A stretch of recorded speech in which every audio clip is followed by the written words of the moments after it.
Here we go. Welcome, everyone. My name is Sarah Ray from the Bloomfield Public Library. Thank you for joining us today for the Unknown Schubert with Jeffrey Engel. Jeffrey, all yours. Thank you, Sarah, and welcome to the Unknown Schubert. Just by chance, on Schubert's birthday today, he is 206, I think. No, it's more than that. It's not even his birthday. It's his death. No, it is his birthday. Forget it. Anyway, welcome to Unknown Schubert.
It is his birthday. He's 226.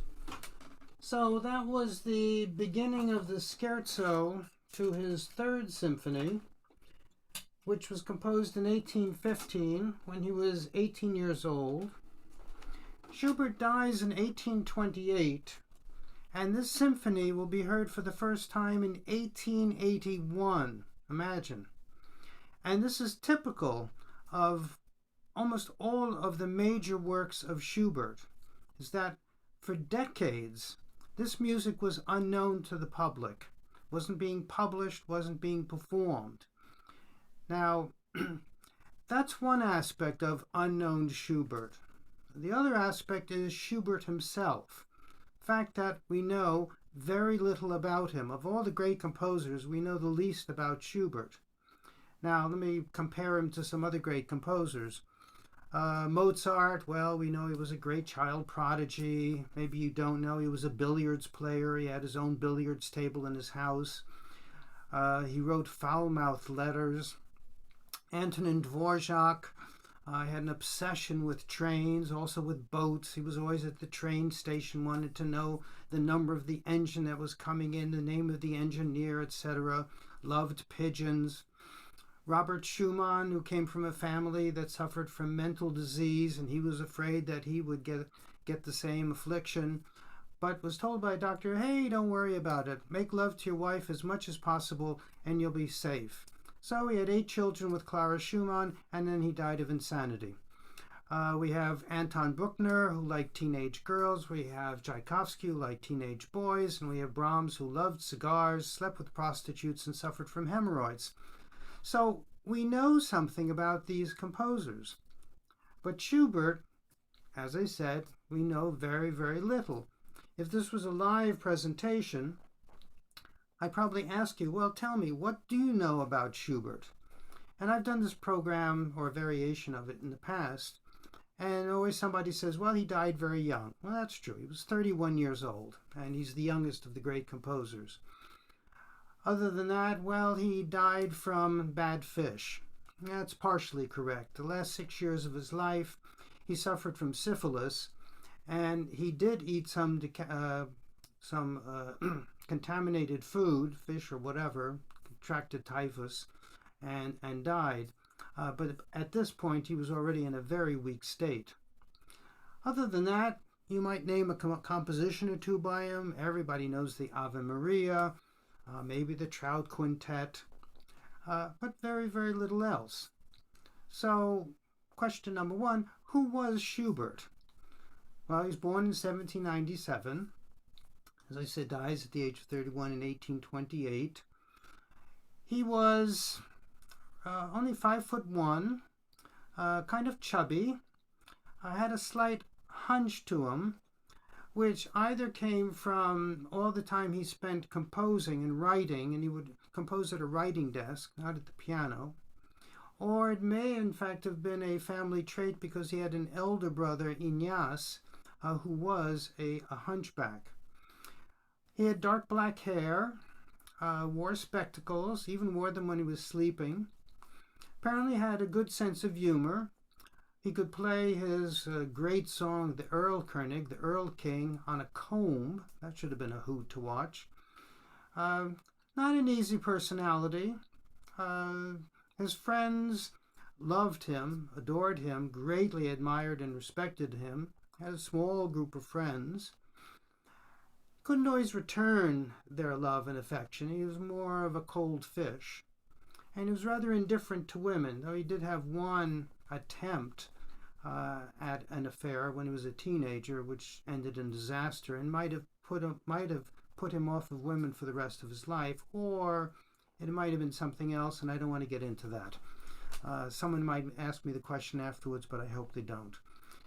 Other than that, he was a compulsive composer.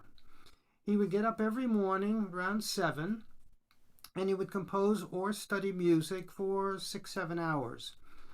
But he would finish by about 2 o'clock, and then he would go to a Gasthof, and if he had any money, he would have dinner. Then he'd go for a walk. If it was nice weather, it'd be a rather extensive walk, go beyond 5 o'clock.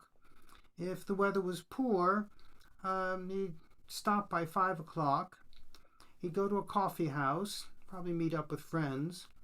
Then he'd spend an hour playing music with friends. Following that, he'd go to the theater. After the theater, back to the Gasthof to eat. And after the Gasthof, off to the coffee house. So obviously he's going to bed very late. Now there's some who think that he was an alcoholic. And I kind of question that, though I don't know a lot about alcoholism. But if he was a true alcoholic, he'd be having hangovers in the morning. He wouldn't be composing every single day at 7 o'clock. And he didn't miss a day. For Schubert, it wasn't the performance of the work that was important. And in fact, he was very clear about this. He would say this to a visitor in 1827. For me, what's important is to complete a composition and then immediately start the next composition. And this is the way he worked his entire life. Now, in about 21 years, he composed over 1,400 works. This will include major, large-scale works like operas or Singspiels, incidental musical plays, symphonies, all the way down to his songs. And every song counts as a work. This is extremely prolific. This is way more than twice as much than Mozart composed, and Mozart lived 4 more years more than he did. Of these 1,400 plus works, only a third were published in his lifetime. Still worse, of these 1,400 plus works, only about 68 or 70 got public performances. That means he got to hear professional performances of his work some 68 or 70 times. I'm getting conflicting data on that. Still, this is very, very little. And even some of these so-called professional performances weren't in front of the general public. Now, he belonged to a music society called the Gesellschaft der Musikfreunde. This was established in 1813. And members included composers, professional and amateur, and all-round musicians, professional and amateur. And they would very quickly develop a very good library. They would have their own orchestra, give a couple concerts a year, and they would basically play the music of their members. Now, Schubert becomes an associate member in 1823, and then a full-scale member in 1827. And it was with the Gesellschaft, that Some of his works were premiered, but this was not open to the public. This was open to members only. So again, these are not true public performances. So it's not surprising Schubert was not very well known during his lifetime. To give you two facts that will underline this, there was an English music critic by the name of Edward Holmes.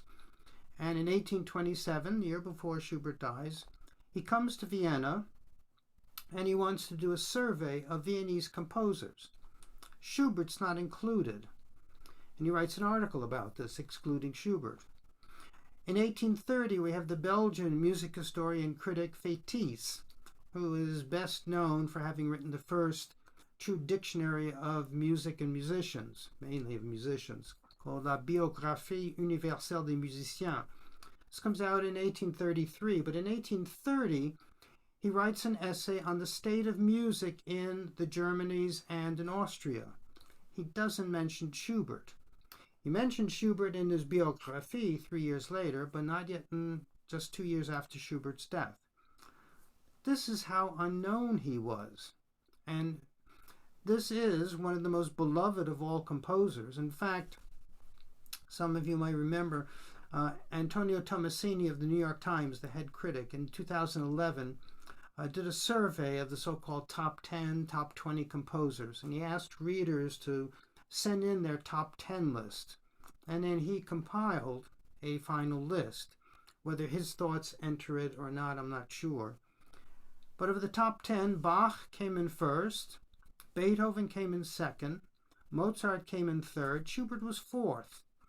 And to think of, let's say, the fourth most popular or fourth most celebrated composer, to have become known after decades is almost unthinkable. And this is one of the great tragedies of Schubert's life and music history, though oddly it didn't seem to faze him. Once again, what was important was compose, get one piece finished and get on to the next one. And yet under these circumstances, he produced masterpiece after masterpiece. And he was extremely quick in writing. He was like Mozart. It seems that he could compose an entire work in his head and then write it on paper. All the different musical lines, they were all fitted out in his head, and then he just had to write them out. Now, this doesn't mean that he didn't sketch some works. We do have sketches of some of his music, so sometimes he would resort to sketches, but he did have that great ability of doing everything in his head. In comparison to a Beethoven who struggled with everything. You all know the beginning of the Fifth Symphony, ba-ba-ba-bam. Oh, you would think, oh, well, Beethoven came up with that in a split second and he wrote it down. No, there's something like 14 different versions of it. We see the crossouts on the manuscript until the final version, which is the one that we hear today. Music didn't come easily to Beethoven, and not because of the deafness. Even when he had his full hearing, he would take his time and would have to go through this long process of composing.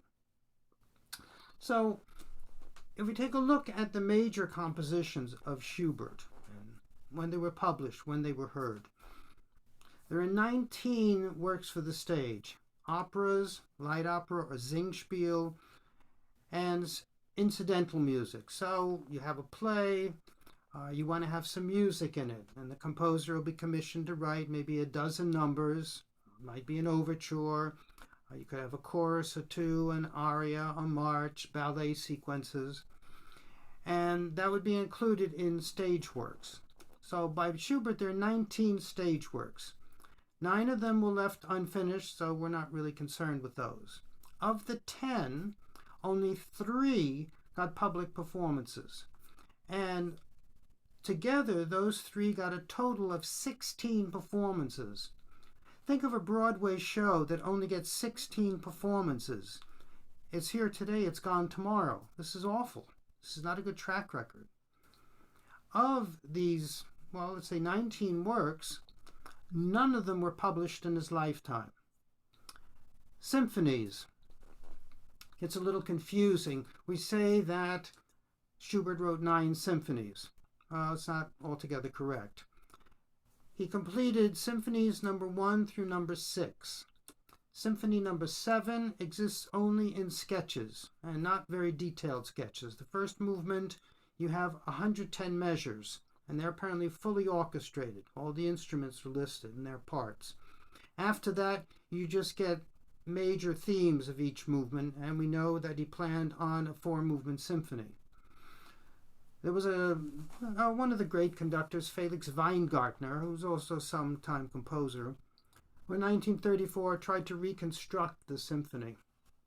And apparently it exists. I've never heard it, never heard about it really.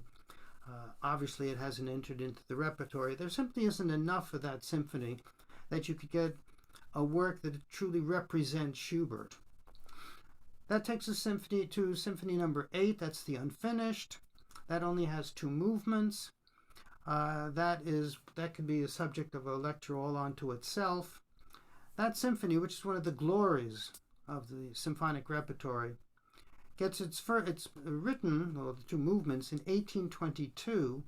Its first performance is in 1865. It's only discovered in 1860 because he gave it to a friend of his, Anselm Hüttenbrunner, and he sat with his popo on this manuscript until 1860, until he was approached by the Gesellschaft der Musikfreunden, where they had found out about this manuscript, made a deal with him. We'll play one of your awful symphonies if you give us the manuscript so we can perform the symphony. And he agreed to it because no one was playing his music.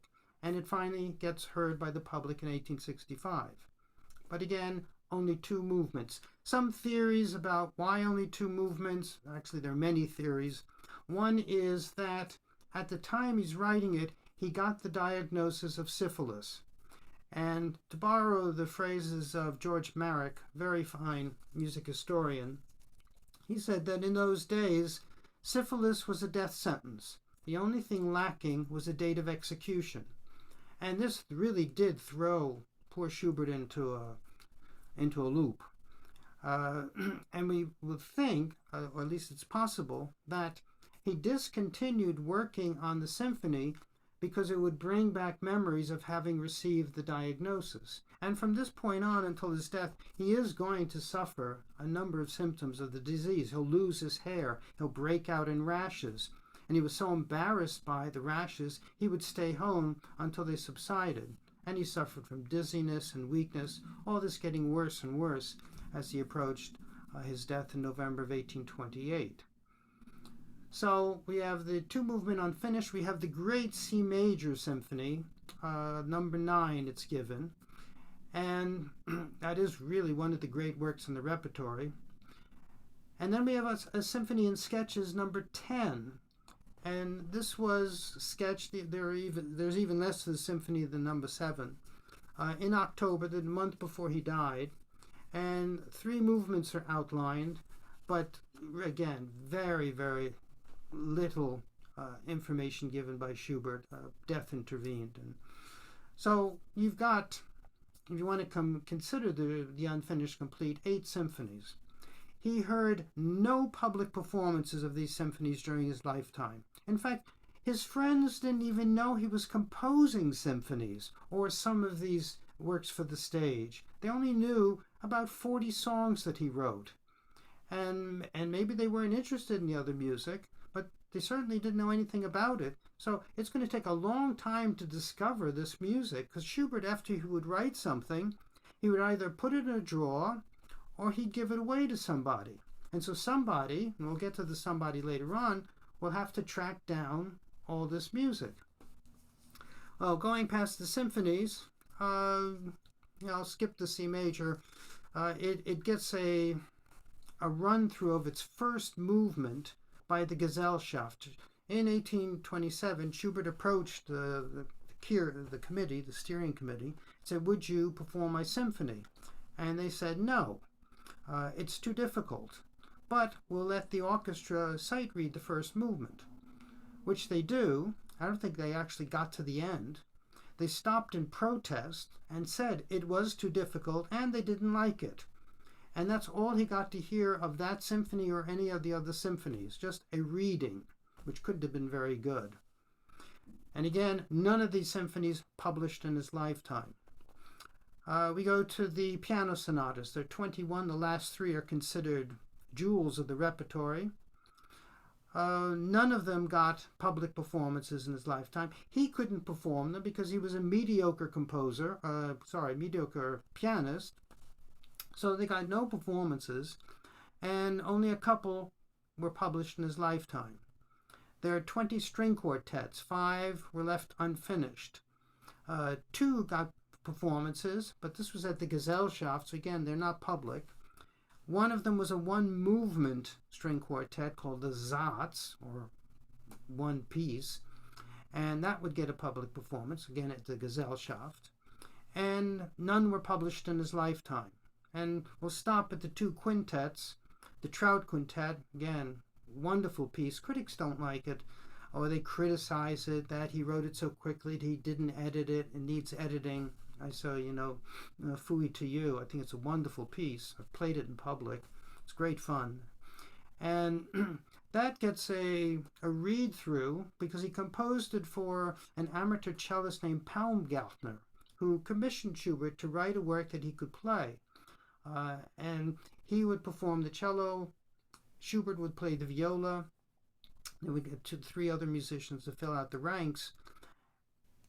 Playing in a work is not the same thing as sitting in the audience and listening to a work, so this is not a true performance. And I don't know how often, whether they rehearsed it or how many times they played it. Probably just ran through it once or twice and that was it. Then there's the great C major string quintet for 2 celli, and that's going to get its first performance in 1850. So this is a dismal, dismal track record. Now, I've thrown out a lot of information to you, so I think I'll give you a little break, and I'll play an excerpt from the Rosamunde music, which is I'm going to feature an explanation about it, plus a few more excerpts a little bit later on. But this is a hunting chorus that goes with this music that dates from 1823. The Rosamunde music was part of incidental music for a play that was premiered in December of 1823.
Now, Schubert was without question the poorest composer in history, certainly amongst the major composers.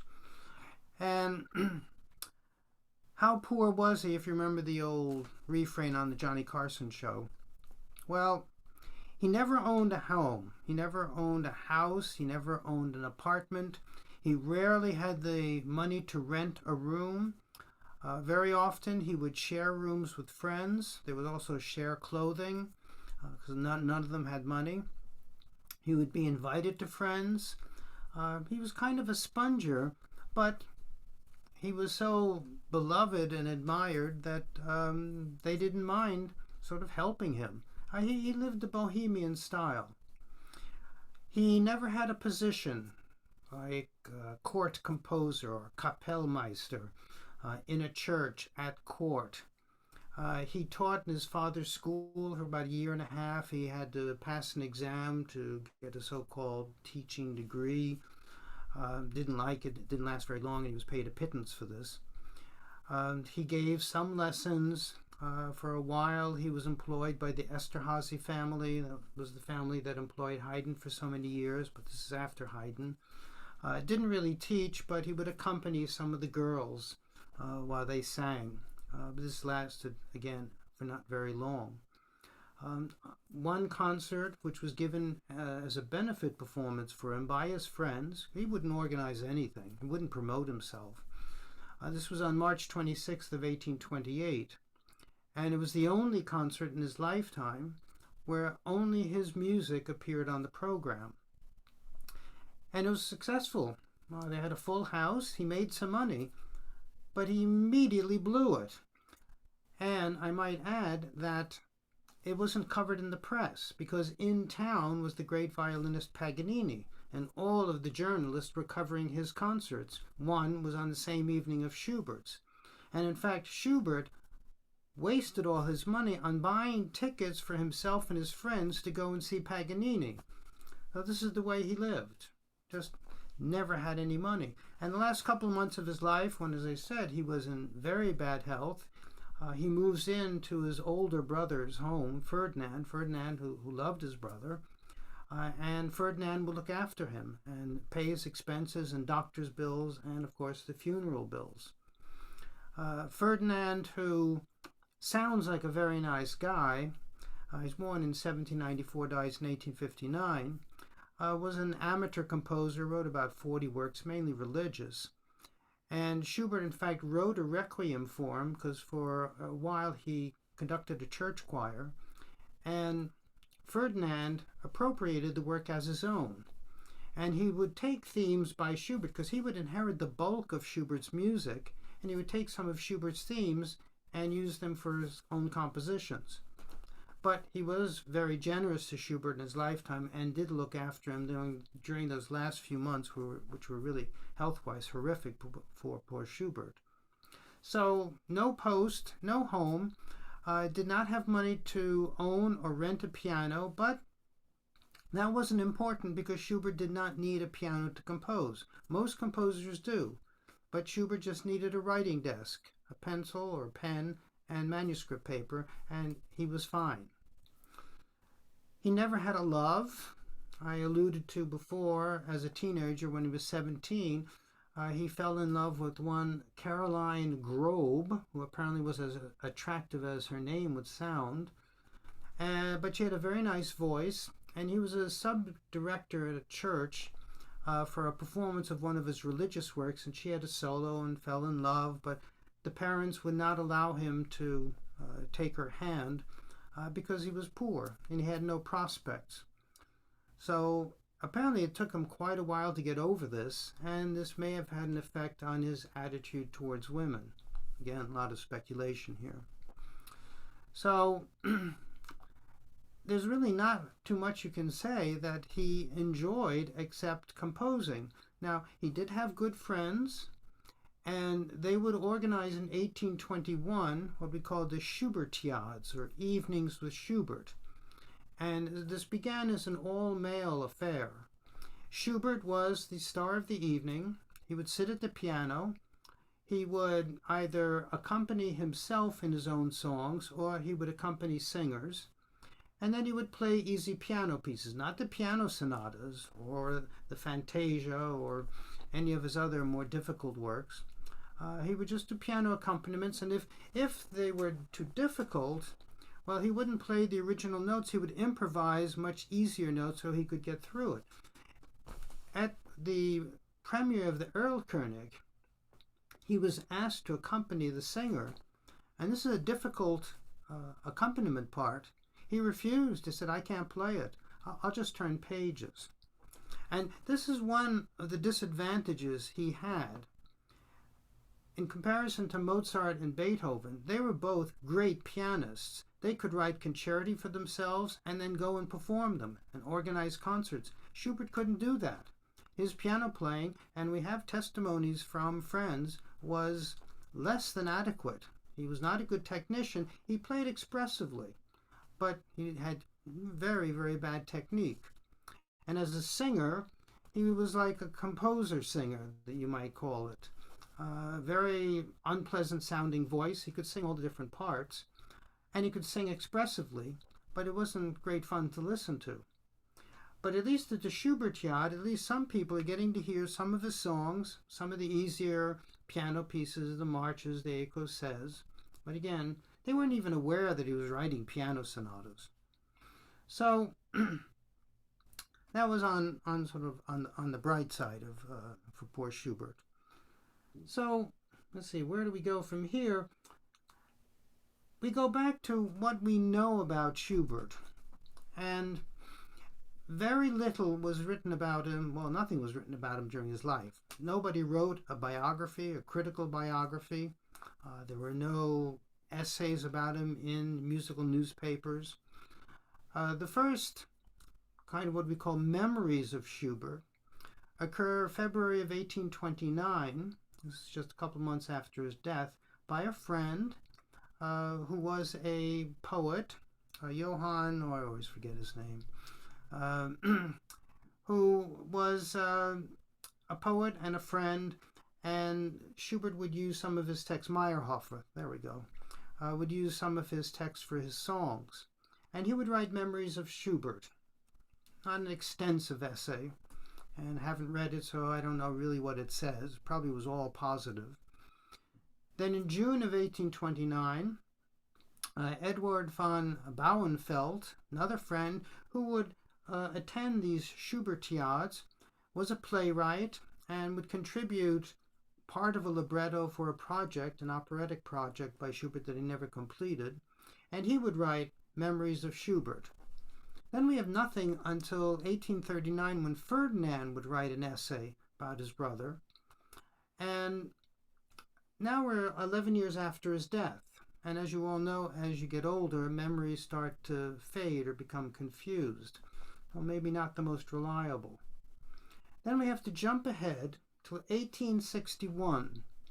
And we have a gentleman by the name of Heinrich Kreisel von Hellborn. Born 1822, dies in 1869. This is not a musician. He was a finance secretary working in the Imperial Ministry of Finances.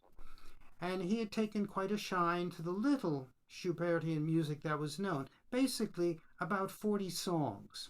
And these 40 songs were spreading around Europe, and helped in a way by a composer like Franz Liszt, who would do some transcriptions of Schubert's songs and would perform them at concerts, and at least is keeping Schubert's name alive. Well, Kreisel von Hellborn is very lucky in that a lot of the friends of Schubert, or in the late 1850s, are still alive. Ferdinand is still alive, and he could interview these people and get more information, but you're getting contradictory information. You have some like Ansel Hüttenbrunner, who was keeping the unfinished symphony all to himself, who kept diaries, but they destroyed the diaries for whatever reason. And there would have been a lot of references to Schubert and what he was doing. Now, before we continue with Kreisel, one thing to be mentioned is that Schubert didn't leave much of a paper trail.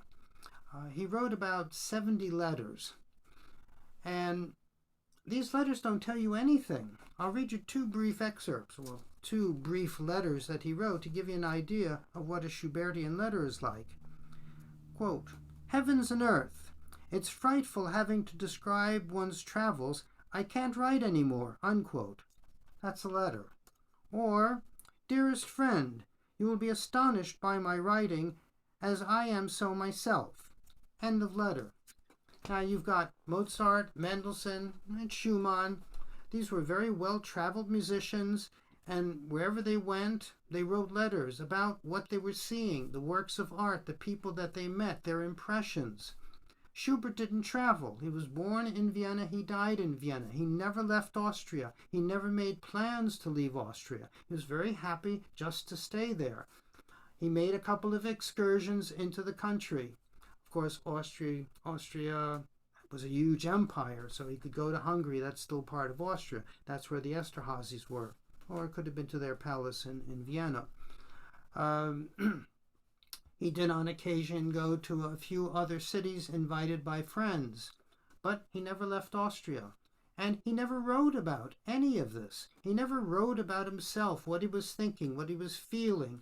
When he underwent this crisis with the syphilis in 1822, he did write a very dark poem, and so-called experts think that it was reflecting his state of mind, which was not very good at that point. And so they're connecting it to the syphilis, and but otherwise he's not specific in the poem as to why he is in this mood. So he doesn't help himself. He left so little in terms of writing. So going back to Kreisel, he is going to put together a 165 pamphlet about Schubert. And this is your first so-called critical study of him. This is in 1861. And he's going to expand it in 1866 or 1865, sorry, into a full-scale biography of over 600 pages.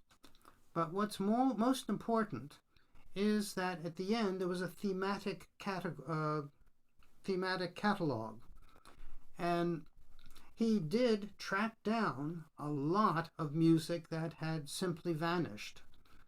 And he would write the major themes, he would list the works, and then their themes, which is going to come in very, very handy when in 1866 a truncated version of this is translated into English. All-important catalog of themes is in this truncated version. And this falls into the hands of one George Grove, Englishman, born 1820, dies in 1900.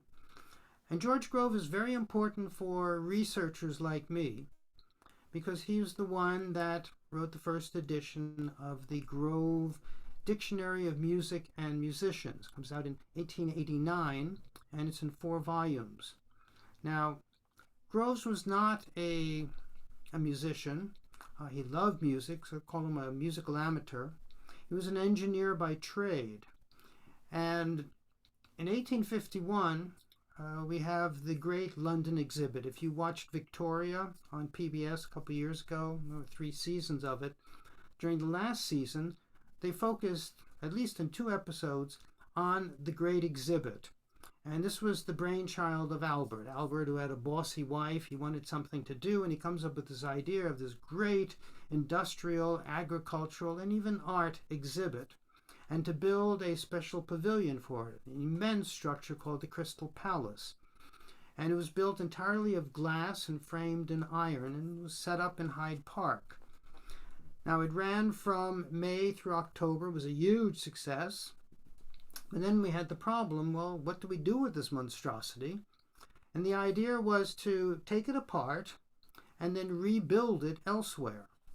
And for this, being an engineer, Grove will be hired, and he'll be made secretary of the Crystal Palace.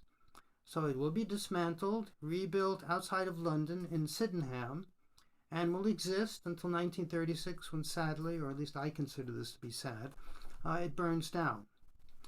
Now, the other problem with it was, what do we do with this? And it was the idea of Grove, well, we'll give band concerts. And they do this for a couple of years. But then in 1855, he decides to change this over to orchestral concerts. And they hire a German conductor named August Mann, who will be in charge of the orchestra from 1855 until 1901. These were Saturday afternoon concerts, extremely popular. Popular in 2 ways. They were called popular concerts. And you have this in various countries. In France, they're called concert populaire. It's not because they play popular music, it's because the ticket prices are very low, so you get lower strata of society being able to afford and to come to concerts. And this was one of the purposes of these concerts. So the place was huge, and you could have tons of people. They would still make a lot of money, even at these low prices. The other purpose was to perform music that wasn't very well known. Take a composer like Robert Schumann, who dies in 1856. Robert Schumann's music had not traveled yet to England, and so they would play Schumann's music. Or they would play music by young British composers, give them a start. Now, before we go on with that, one thing leading up to the Grove Dictionary, during the 1850s, Grove was asked to contribute to a brand new, maybe the first, dictionary of the Bible. And he would write some 800 pages for this 3,154-page dictionary, which will prepare him to write the first Dictionary of Musicians, which, as I said, comes out in 1889.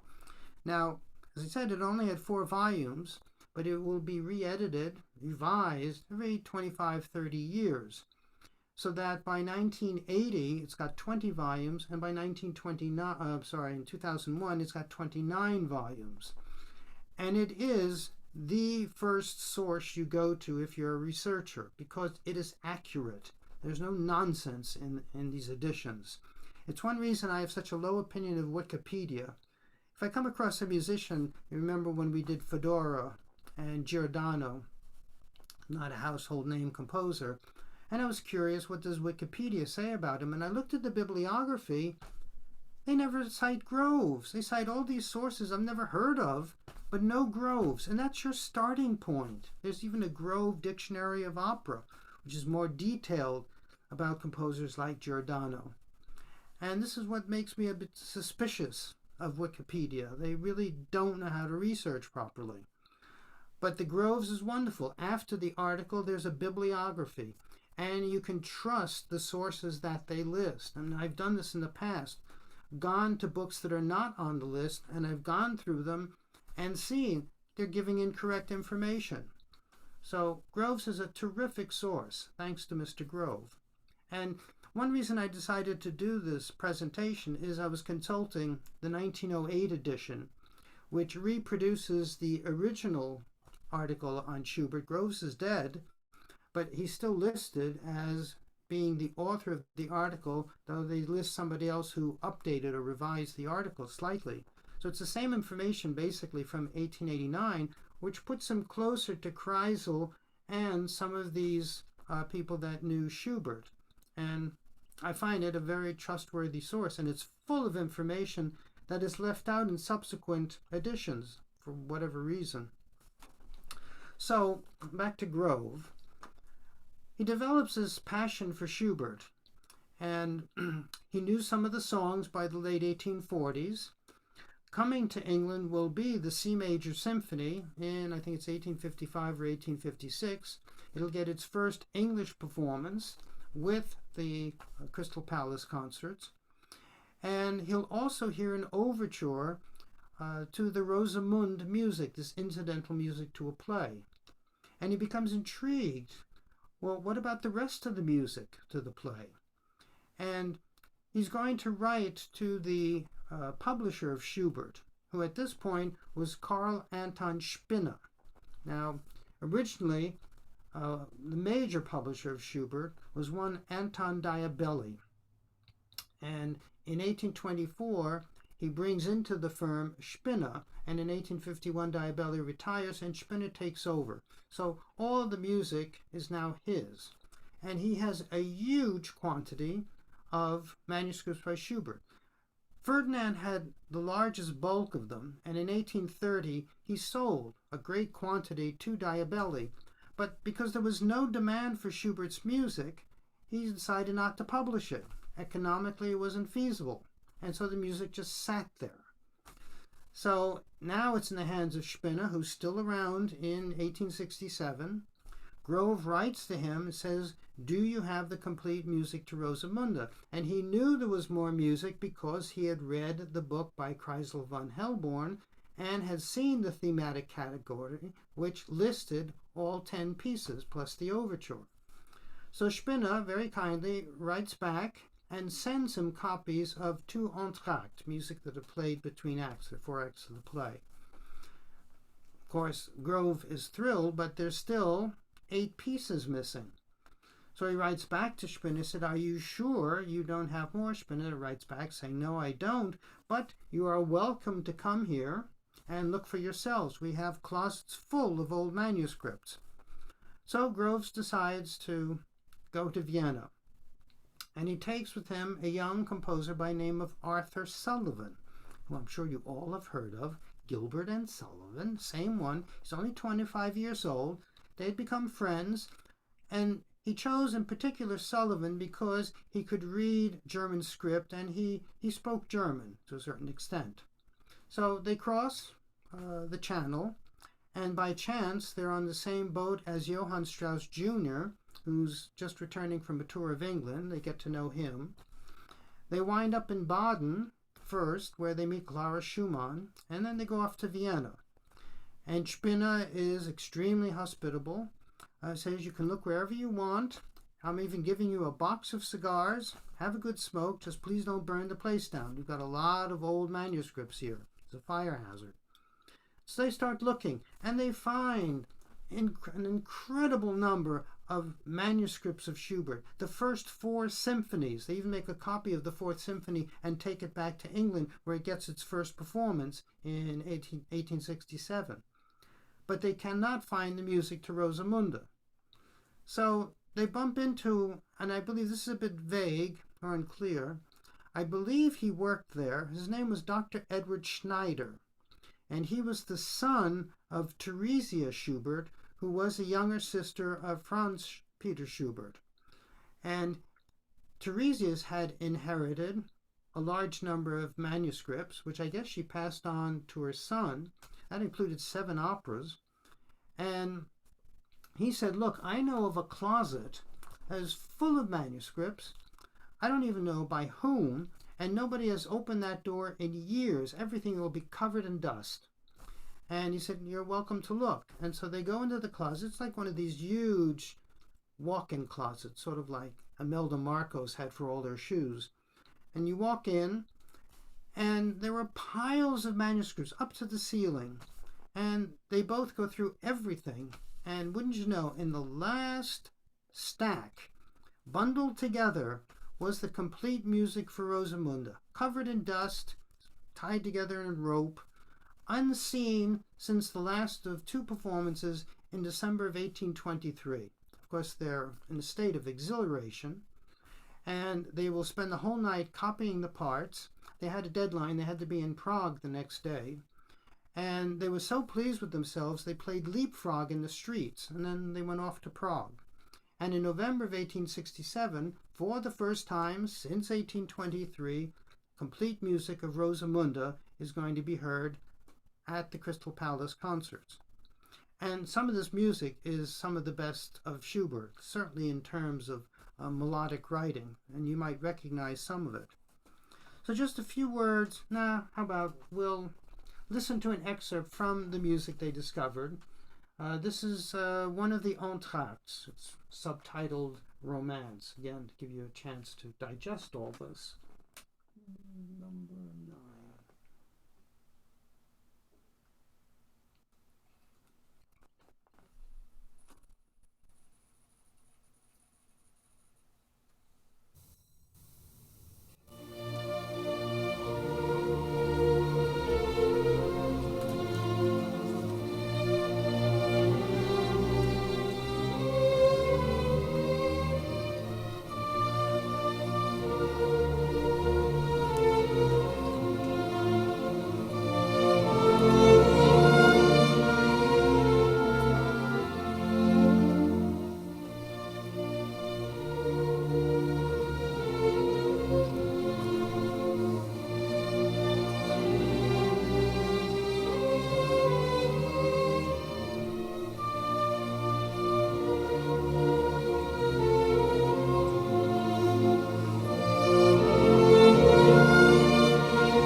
I said before that Schubert was poor. Again, the old Johnny Carson refrain of how poor was he? At his death, he was living with Ferdinand, and he left no will. All that he left behind him was one sheet, one mattress, 2 blankets, and 2 bed covers, about 50 items of clothing, 1 hat, some boots, 9 waistcoats, he liked waistcoats, some trousers and shoes, and that's it. And $10 worth of music books. We're not quite certain what that means, if that meant manuscript paper books or if they were scores. But this is all he left behind. He had nothing to his name. In terms of earnings, for everything that he did, and you include that little bit of school teaching, some teaching on the side, concert receipts, and monies from his publications, in 1985 currency, he earned a total of $30,000. And from his publications, his 1,400 plus works, about $12,500. Again, this is nothing, absolutely nothing. So we go back to the Rosamunde. This was a play by one Hermine, or I like to say Hermine de Chézy. It was not French, she was a Berliner. Extremely mediocre writer. She was the librettist for Weber's opera Eurydice, his penultimate opera, before Oberon. And it was premiered in Vienna in 1823 in October, not very successful, mainly because of the libretto. And then she was commissioned to write a play for the Theater an der Wien, which would be Rosamunde, or the Princess of Cyprus. Very long, 4-act, what was it called, a grand romantic drama, and had all the romantic trappings of shipwrecks and secret passages and poisoned letters. And it was about a young girl who was a princess, but then her birthright was usurped by the new governor of Cyprus. She was given to a poor family to be raised, but she had been betrothed to a young prince in her youth, or in her very youthful days, and he goes to battle for her, and in the end wins her birthright back, and everybody's happy. But for this mess, Schubert was commissioned to write some music, and it took him only 5 days to write 10 numbers. He didn't have time to write an overture, so he used an overture from a previously written opera, and that's the overture, well, that's actually not that one, that's Alfonso and Estrella, but there's the Magic Harp Overture, which is the one that you hear today if you hear the complete Rosamunde music, which dates back to 1820. And Schubert, in fact, had wanted that overture to be used as the overture for the incidental music. And unfortunately, the music was completed 48 hours before the premiere. So there was very little time to coordinate the music with the dancers, because there are 2 ballet sequences, with the actors, with the singers, and it was an utter fiasco. Nevertheless, it did get a second performance and then disappears completely until Mr. Grove comes along. So I thought we'd end with another excerpt. This should be, for those that know a little bit of Schubert's music, quite familiar. This is the second ballet sequence. Very familiar tune. Should be.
Now, with all that I told you about Schubert and his lack of recognition during his lifetime, you probably think that it can't get much worse, but it does.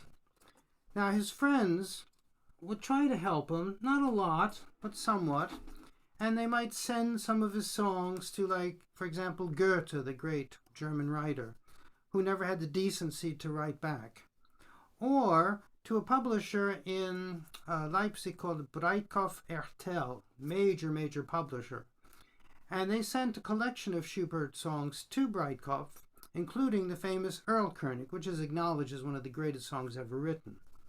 Well, Breitkopf refused to publish it and sent the songs back, but not to Franz Peter Schubert, but to Franz Anton Schubert, who was a mediocre composer and an even worse double bass player.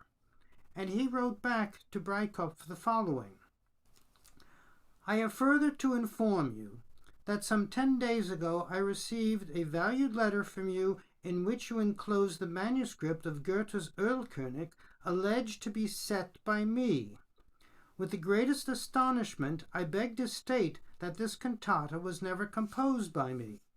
I shall retain the same in my possession in order to learn, if possible, who sent you that sort of trash in such an impolite manner, and also to discover the fellow who has thus misused my name. Does it get worse than that, I ask you? So on that happy note, we'll conclude and open it up to questions.